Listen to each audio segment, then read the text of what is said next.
G'day and welcome back to Sneak and Show's coverage of Good Games National Team Championship here in Melbourne. I'm Sam Loy and I'm joined with Luke McCandless. And we're about to dive into round 7 mayhem in this team standard event. Yes.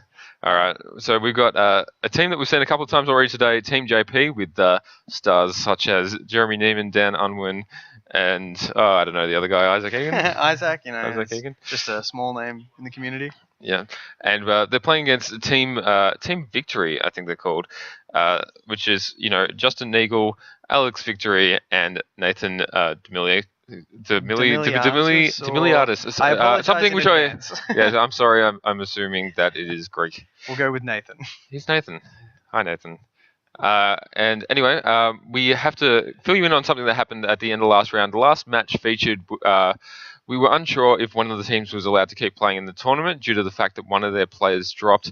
The judge ruling was that policy reflects that if a single player is dropped from a team event, that means that the whole team has to drop from the tournament.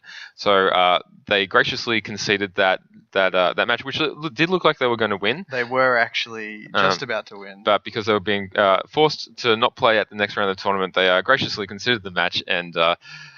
that was the result of that one. It did keep the team they conceded to in contention for top 4, so that was very friendly of them. Had they won that match, they would not only have been dropped from the event, but the team they were playing against would not have been able to make top 4. Also Dream Crush.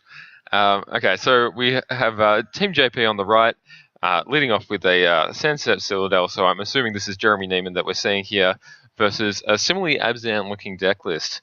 Got the list here. Which is coming from Justin Neagle. So the classic Sylvan Caryatid turn 2 play.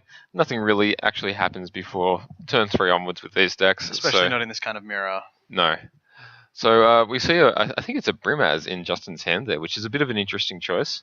Yeah, he plays 2 Brimaz main, which so we got important in the game 1. Yeah, we have an interesting deck list here from him. He's actually running a couple of Brimaz, a Rakshasa Death Dealer, alongside his Courses and Caryatids. So a little bit of a different take on this deck list. I'm assuming that's where you'd normally see Fleece mainline. And Brimaz hits the field here, of course. We're just having the players move their playmats over so that we have full coverage of their board. Okay. So Jeremy is what we like to call a deliberate player, and you'll see this throughout all his turns where he'll be taking quite a while to make up his decisions, but obviously he's got a bit of a reputation as quite a good player as well. So absolutely. I was speaking to Team JP earlier, and apparently Jeremy was designated as to be one of the players on the outside of the table, because you have to decide you're seating at the start of the tournament. And due to his deliberate pace of play, they decided that he would be of no help to anyone if he was sitting in the middle. No, I imagine he wouldn't have much time to be assisting his teammates. Also, I have noticed from walking around the tournament today, Jeremy does spend a bit of time reading his opponent's cards, as he's not overly familiar with this standard format. It's true. Jeremy's coming back to the game after a bit of an absence of basically the last year and a half, almost 2 years actually. Almost, yeah. And he's coming back to the game. He played the PDQ yesterday, and I think he did all right. I can't remember. I don't remember his final result, but yeah. I do remember it was better than I did. Yeah, it was certainly better than I did, because I didn't play in that one. And an Abzan Charm meeting that Brimaz and getting it off the field before he can, make a bunch of warriors. It's definitely really important to get rid of it in this game 1 here, as neither player will have much to deal with a growing board. Yeah, a board that grows every turn. It's somewhat like we see with Planeswalkers. It's really important to keep that persistent advantage off the board, especially when you're talking about these really mid-rangey mirrors. This is a really good turn for Justin. He's played a Corsair, which has revealed a Siege Rhino on top, which is going to be huge, and he is Thought-Seizing Jeremy. So yeah, taking away what little action he has. So Jeremy's sitting there with a couple of lands in hand. Of course, they're lands that you do want in these games, because you do want to hit your six land drop pretty much on time. But taking him off that Abzan Charm means that Rhino is going to run uncontested for the foreseeable future. Of course, the top of Jeremy's deck may decide differently. May choose to rectify that. Yeah. I think he may have actually drawn a Hero's Downfall. There's a lot of removal spells in this deck, so I would not be in the least surprised. And just a land hitting play there, gaining life, and seeing one of the better interactions that exist in the standard at the moment, which is fetch lands plus Courser of Crucifix. It doesn't feel fair. It does not feel fair. It allows the player to shuffle their library at any point and draw a different card. It's I've certainly done it a fair bit myself, and it always feels really good. Yeah, it does. Every time you don't want that card and you have a fetch land, it feels like I shouldn't be allowed to do this in standard. Exactly. I'll be interested to see if Jeremy decides to keep this Fleece main line on top, or if he chooses to shuffle it away. Fleece main is obviously action, and drawing an action spell is very important here. He has drawn it. That's what he's decided to keep it As on I top. said, I think he did already draw the removal spell for the Siege Rhino. Yep. And here at this point, you can see that Justin is stuck on 3 lands and are caryatid, so his bigger plays aren't going to be happening. He's not going to cast multiple spells a turn. Yeah, Jeremy can't really be worried about some of the things that really define this this mirror, which is Wingmate Rock and Elspeth Sun's Champion. So we are seeing that Jeremy is going to play his Fleece main line out here, and I think he's very happy to leave that fetch uncracked and draw that Sorin and just continually adding to his board. And I think we'll see the Hero's Downfall from him on his opponent's turn on that Siege Rhino. There is another Siege Rhino on top of Justin's library. Maybe not what he's looking for. He does seem to have quite a bit of gas in his hand. He probably would rather be just hitting land drops off that Corsair every turn. It's interesting, and we see an interesting attack here because that Corsair has run itself into a bad block with the opposing Corsair plus He does have an Fleece main line. Abzan Charm, so I think Jeremy is not snap blocking here because he knows that trick. It's in his deck, and he'll be wondering whether or not he should call the bluff or just let it go through. I think the double block would be worth taking the 4 damage, but of course he would lose that removal spell in that exchange as well. Even if it's a 2-for-1, it doesn't deal with the problematic creature, which is the Siege Rhino. If he has the removal spell for the Siege Rhino, it might not be so bad. It's true. You get to trade off with the Corsair for... It'll only be one of you guys. Well, he knows he's drawing a Sorin next turn as well, and Sorin's very good at races. Giving a whole team +1/+0 and lifelink is, just the way to go. And it appears that he's gone for the other block that was open, which was blocking the Siege Rhino, which means that if he does choose to reinforce it with 2+1/+1 counters, he can make the full use of that Hero's Downfall as well. So here we are going to see a Hero's Downfall on the Corsair. So Justin clearly hoping to get some trample damage through and trade off for both creatures. But it appears that all the heroes are, just dying all over the place at the moment. Heroes are falling down. And we'll see that Sorin flipped back up, presumably. So I wonder if Neiman wants to crack his fetch land here, or if he wants the Sorin. I think drawing the Sorin is very good here. The board's fairly stable. He knows he's not going to get outclassed. He knows that there's going to be a Siege Rhino entering play next turn, but he's able to, basically outclass it with a monstrous Fleece main line at some point. Yeah, it is something that he can't answer immediately here, but the monstrous Fleece main will be able to block forever. Yeah, the other way of answering cards in this mirror is just to do something better yourself, and that's what it looks like that Jeremy's going to try and do here. Just outclass the board state.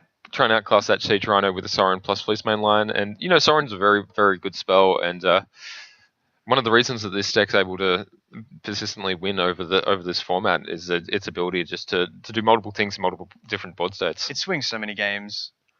So here Justin has finally revealed his 4th land. And I imagine that'll be getting played fairly hastily here, gaining 1 life, and see what's on top. It's not necessarily going to be dealing damage to Jeremy anymore. Yeah, the double-edged sword of Urborg, Tomb of Yawgmoth. Yes.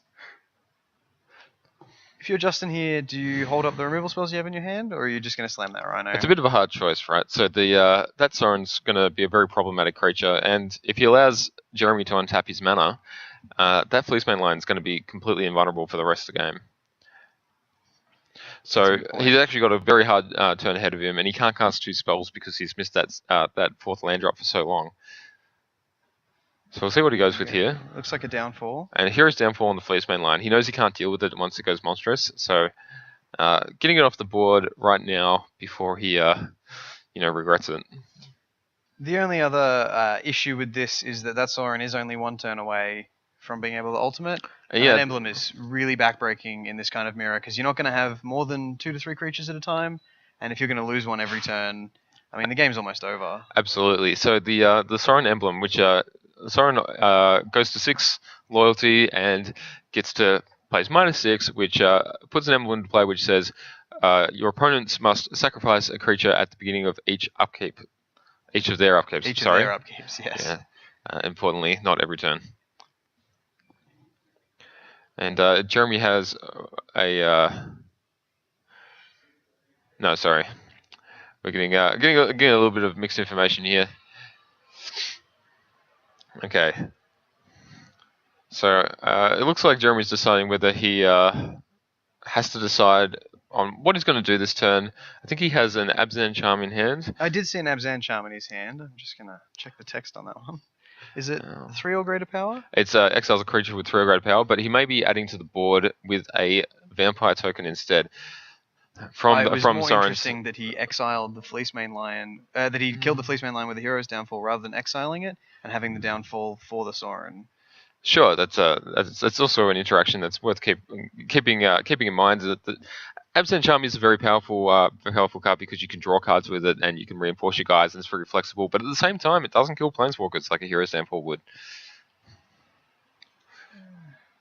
Team Victory over here gaining a life. Interesting card on top of that library there, the Rakshasa Death Dealer. Yeah, which we can tell you in an exclusive scoop is actually a one-of in his deck. Yeah, the Miser's one-of. I enjoy those kind of cards as one-ofs in these decks because they're so middling. All of their cards do very basic and fair things, and then Rakshasa Death Dealer just lets you win a lot of those board stalls that you'll get in the mid-range mirrors that are going to go very long. Providing a mana sink as well as just a bunch of fun. Bit of flood protection. Bit of flood protection. You might as well have some flood insurance. Yeah. Don't be caught in the rain. You do have to have some, yes.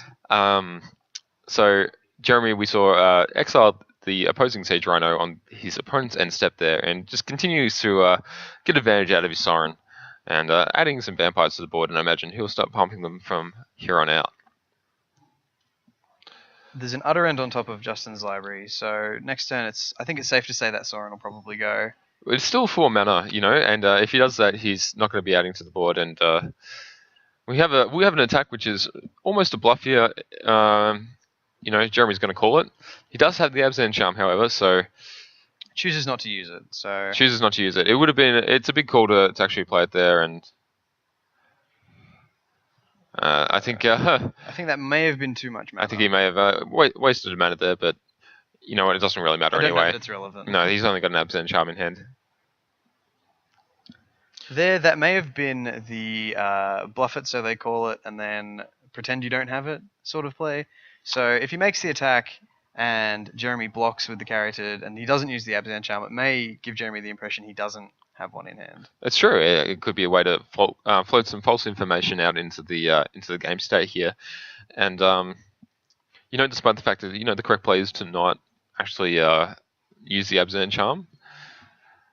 You might actually get having the option and getting that extra information might be the way to go. Just wondering, we don't know what's in Jeremy's hand at this point, do we? No, we don't have that much information on it. I think he's got 2 cards in hand, unless he. I think he made the land drop that turn or not, but he did make a land drop. He made land drop, so it's probably 1 card in hand at this point. But that Sorin really just taking over this game right now. Given that he attacked with both vampires, I presume he has some removal.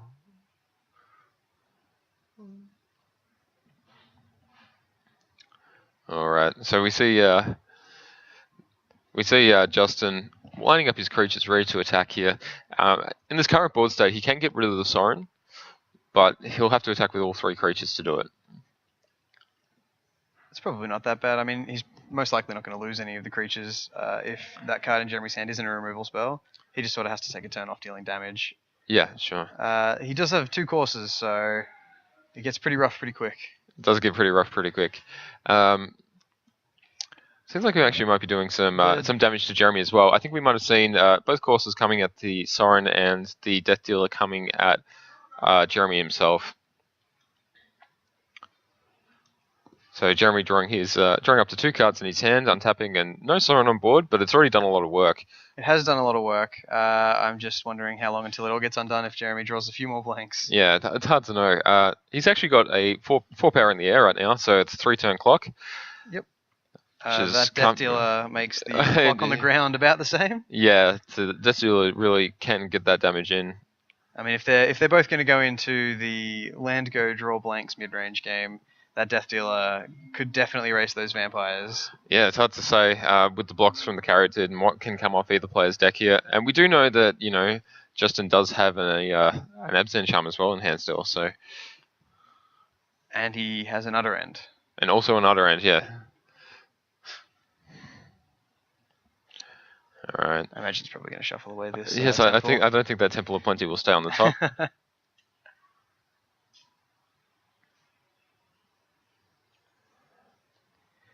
Do you split counters here, or do you hold the Abzan Charm? It's an interesting position. I do think that at this point you really just want to start increasing your clock, and you will use it for the counters. Both the legitimate options, of course. Splitting it 1/1 protects it against removal spells. 1/1 gets an extra damage in, and it gets rid of the blocker. That pesky blocker. That very pesky blocker. Sylvan Caryatid's the best creature at blocking. Yeah. Very good. Alright, we see JP. No pumps, Team JP, however. sorry. Team JP's Jeremy Neiman falling down to 13 life from that attack. Okay, it seems that the life totals have been updated, and it's actually 10 plays 13 rather than the 8 plays 13 that we thought we had. That adds an entire turn to the clock. It does add an entire turn to the clock.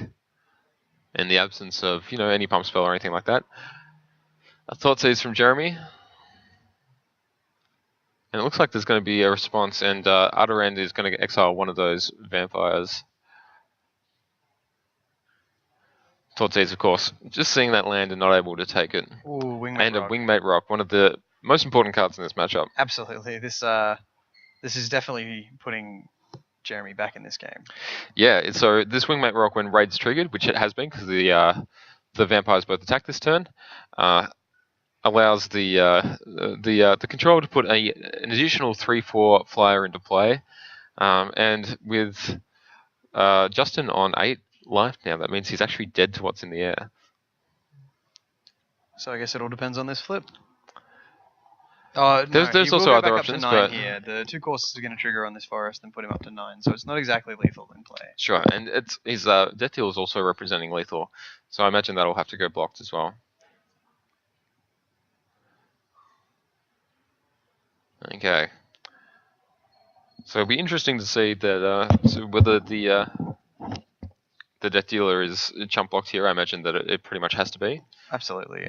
If Jeremy misses that, it's a grave error. A grave error, indeed. We do know that Jeremy is playing an assortment of cards which includes some sweeps like End Hostilities, although not in his main deck right now. So it's going to be quite hard for him to get out of this board position or win this race. I imagine the top of his deck's going to need to be really good to him. You know what? An Elspeth is always going to make this even. So Yep, that'll do it. and a Siege Rhino on top. Oh, How many Siege Rhinos do you want? Answer: all of them. all of them. Actual all of them. We've decided that the Siege Rhino either appears as you never draw any of them or you draw 3 of them. Yeah. There's never a number in between. Every Never time a you draw number in 1, there's between. another 2 very close to the top of your deck. So gaining 2 life there because of the 2 courses in play, and revealing another Siege Rhino, which I imagine he's going to leave on the top with that scry ability from his Temple of Malady.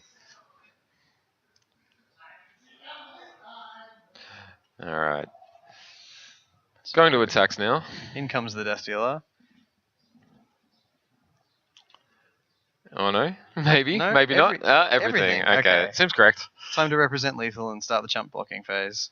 Yeah. He knows he's going to be able to go back up to 14 this turn and then up to, again, another 3 life off the next Siege Rhino. There's a good chance And Jeremy can't race this. Jeremy knows that he can only afford to take 5 damage here before those Siege Rhinos expel the end of him. I mean, if he doesn't block one of the courses, Yeah, so So if he doesn't kill one of the courses, then it's just lethal next turn, right? okay, so he's gone to blocking the courses under the assumption that he can kill him on the backswing. So he'll need to do an additional 3 damage, which would I think mean that his outs are fairly I think he may low have at made this a point. mistake there. It's possible. It's also he can draw a Siege Runner to get there. When Justin went to pump, Jeremy pointed at his basic planes, forgetting that it could float the black off Urborg to contribute to the pump. So it was a lethal attack due to maybe an error in judgment. We're just missing the fact that Urborg is gonna make everything a swamp. Basically, that's the text on the card. That is absolutely the text on the card. So for sideboarding here, Justin has a lot of one-ofs, and I imagine a few of them are actually going to appear in this matchup. We've got one Dune Blast, which is usually specifically for the mirror. Yep. One Nissa Worldwaker, which can be a hell of a mirror breaker when both of you start drawing a lot of lands. A Whip of Erebos, which it wouldn't surprise me to see here. Yeah, Whip's quite good. A Glare of Heresy. Yeah, it's going to be removal against a lot of the harder to deal with threats in this deck. I mean, at worst, it's a 2-mana Exile a Rhino. And Cement Hostilities, which may or may not come in. Some players like to bring them in, some don't.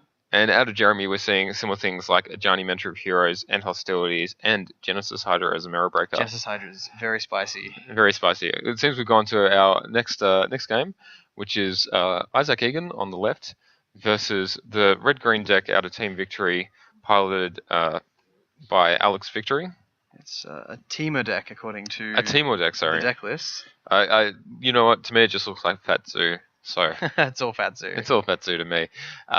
It seems that Isaac is packing them up as soon as we turn over, due to the fact that he was constrained on a red mana there. Very brief coverage. Very brief coverage. Isaac, come on, mate.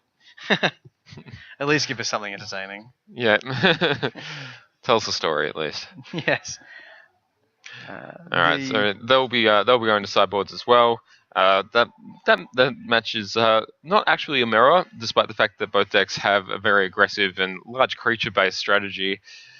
I would expect that we will see, things which are mirror breakers like Sarkans and Genesis Hydras coming in from both decks.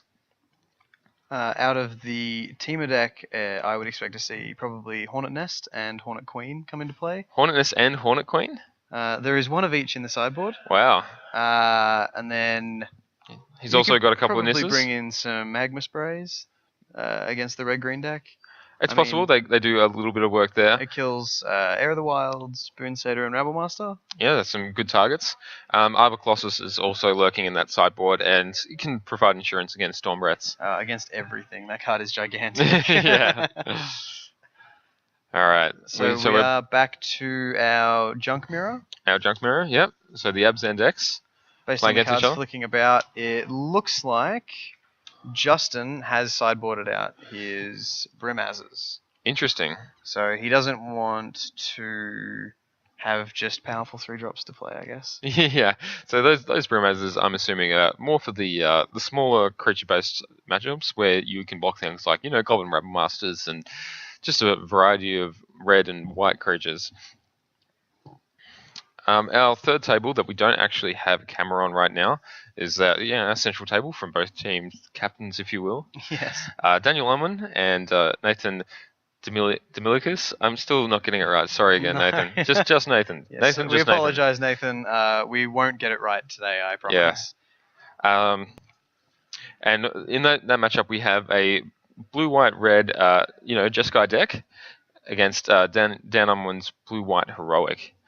What do you think about this choice in deck, this blue-white-red Jeskai deck? Coming into this tournament, I actually thought Jeskai was quite poorly positioned. Sure. I thought that people had sort of figured out how to play against it, and it wasn't overly deep, and there weren't card choices you could choose around it. But there's been quite a few of them up at the top tables all day, so perhaps I was wrong, and these players are just more powerful wizards than I. Well, you never know. It seems that Dan is actually up one game in that middle match.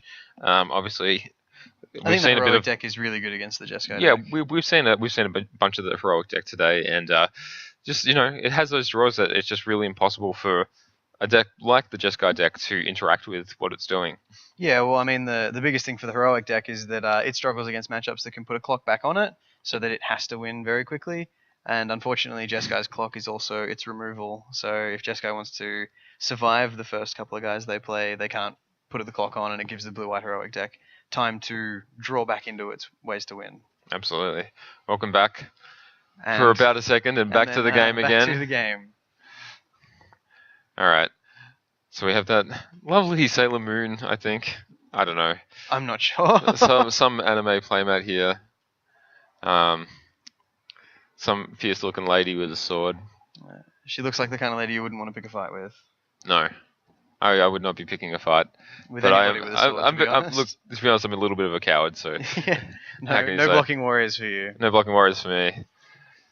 Alright. Both players starting off in the usual way, a couple of lands, a couple of scries, and Probably just character though too here. taking a yeah. turn off, you know. What's the rush?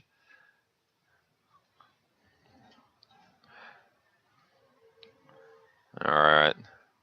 So scry. I believe the players shuffled the deck because a card was knocked. Okay, just an easy fix there for the players.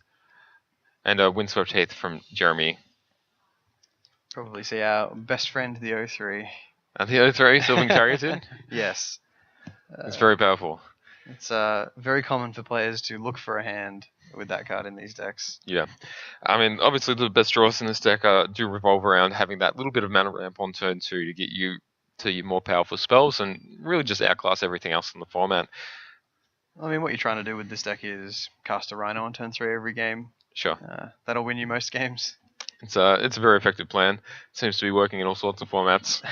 So Little shout out there to the modern Meliropod deck playing it. yeah, there's three decks which were playing Siege Rhino alongside Meliropod and some mana ramp in GP Madrid.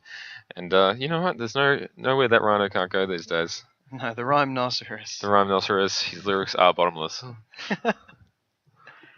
So, Alright. oh no, it's a Fleeceman land. The other guy, the other kind of 2-drop. So, yes. It does signify that Neiman probably wants to get more of an aggressive start. Yeah, I He mean, didn't I cut think they those. do stay in the deck. The ability to go hexproof in the long game is very powerful, and you know we did see Justin forced to interact with it earlier on in the last game because of that. It is sort of like the two options these decks have when they go into sideboarding is they can choose to play the really long game where you're going to be casting in hostilities and nisses and that, or you can try and go under your opponent. There Sure. are enough options in here like Fleece Mainline that can let you get really aggressive starts that end the game. Yep. We see a Hero's Downfall on the Fleeceman line there, and a Nissa working in Justin's hand. I imagine if he isn't forced into playing it next turn, he'll wait till he has 6, because we know Niss is really a 6-drop. It really is a 6-drop, but you know what? If it's only facing down a vampire, I can see it just making a dude here, making a land into a 4/4 trampler, and you know, putting some questions to Jeremy on whether or not he can deal with that. Scarily enough, if he has another untapped land next turn, he'll be able to attack and then play a Wingmate Rock. It seems like his hand's working out quite nicely, but I think he's going with the conservative play and just removing that Sorin before it becomes so much of an issue. We saw how powerful that card can be last game and almost getting Jeremy there without really much support. No, with Jeremy having almost nothing in hand for the rest of that game, playing a lot of lands. So it seems like he does have the untapped land here, and I imagine we'll be seeing some very powerful planeswalkers named something NISSA. Yes. Choosing to attack with the Mana Confluence. I think that's a good choice. Doesn't- Mana Confluence is obviously very taxing on your life total, and he has all his culls already, so it's a good way to go. Obviously, the 4 on there denoting the fact that it is now a 4/4 Trampler, not picking up a color, interestingly enough, and still colorless. And still called Mana Confluence. Still for called regards of Mana Vile Confluence. Blight. Hero's Downfall, ending this is fun, but okay, There we we're go, we're replacing it with gonna a clearer dice, or die, if you will. Die. D6. A D6, Set to 4. set to 4. So here, I believe Neiman is actually on 15. Yeah, he should be, but yeah, he's in a bad position again. Absolutely, he's just seems like he's just falling behind again, in the same sort of way. Like this turn, there's going to be a Wingmate Rock, and and it's Bird Friend. it's bird friendly. Yeah, he brings someone along to the party every time, and it's a little bit rude, but there you go. I hope that wasn't to us. The jokes, yeah, no. All right. This is a pretty amazing curve out from Justin, and I would hope that Jeremy's playing something like an End Hostilities in his deck to keep up with this, or to reset the board so he can get crawl back into this game Not in any lose way on they the can. spot. Yeah, he seems to be in a pretty bad position, but there are certainly outs, and he is missing that 5th land drop. So there are some white cards in his hand. It's plausible that there is an End Hostilities, and he's just missing the land for it. So we're probably going into block everything we can mode here. He's stopping before combat starts just to make sure that bird gets Hero's Downfall before the life gain trigger goes on the stack. And here we're going to crash in. And double blocks on the 4/4 Trampler. There is an Abzan Challenge that I can see coming here. So this could be 2+1/+1 counters or equally removal. Both work out pretty badly for Jeremy here. So the 6/6 going to a 6/6. He's going to trample for 1 and take trampling out over for 1, eating both guys on the way out. And Jeremy takes 4.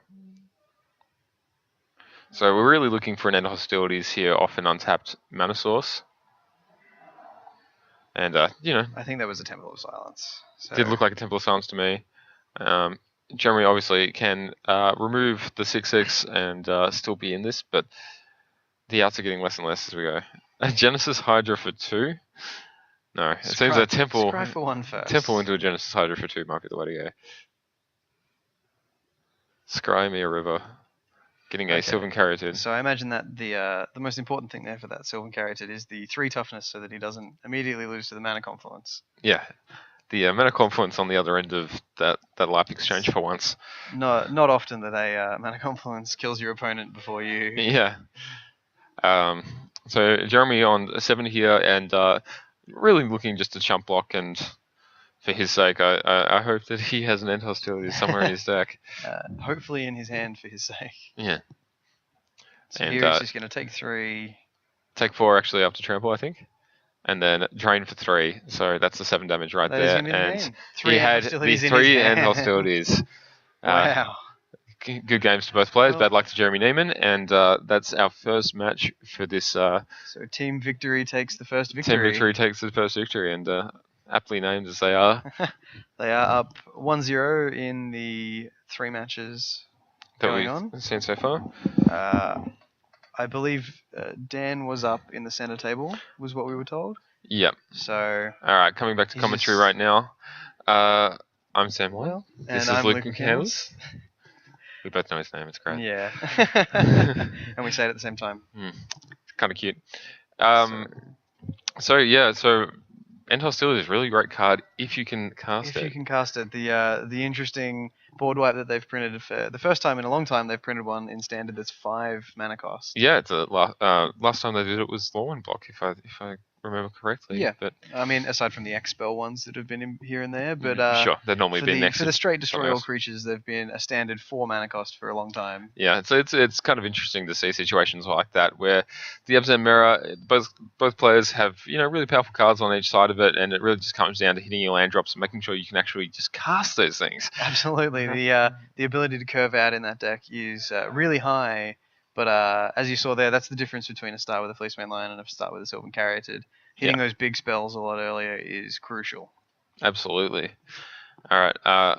Can we go back to the second match there? Yep. So we'll be going back to who will be playing in this one. Okay. So down the line here we have a judge sitting on our left, and then Dan and Jeremy, and Isaac's head peering in between them. So okay. It seems that. I'll go. It seems that a judge is sitting in place of Team Victory's player at the far end. Incorrect. She's sitting on the side of Team JP, and. Oh yes, I am incorrect there. So are we? Is there a result on the second table there? Because we need some information on that. Okay, so we'll just try and source the information on what's happened in the match which featured Isaac Egan versus Alex Victory. It didn't look good for Isaac last time we saw it. But no, he looked very cut on red. So he certainly lost that game. We're going to have to find out whether or not there's actually a result in that match.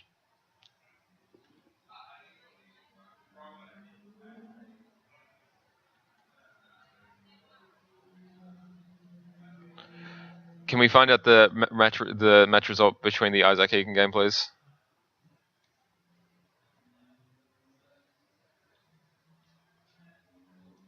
Okay, Isaac lost that match 0-2, so it seems like this is just for breakers now. These guys are just playing. Yep. So both Jeremy and Isaac lost. Congratulations to Alex for taking that one out. And for Team Victory taking the match. They've definitely taken that match. So, yeah, that's round 7. It seems that we'll be seeing Alex Victory and his Team of Victory guys victoriously making their way into the top 4. And unfortunately, our Team JP will no longer be making the top 4, I don't think. They were already X1. They were X1, so this will put them to X2. Depending on the result of the other table, there might be an X2 that makes it, and we'll see how that ends up. But from me, Sam Loy, and me, Luke McCandless, that's it for this round, and we'll see you in the finals.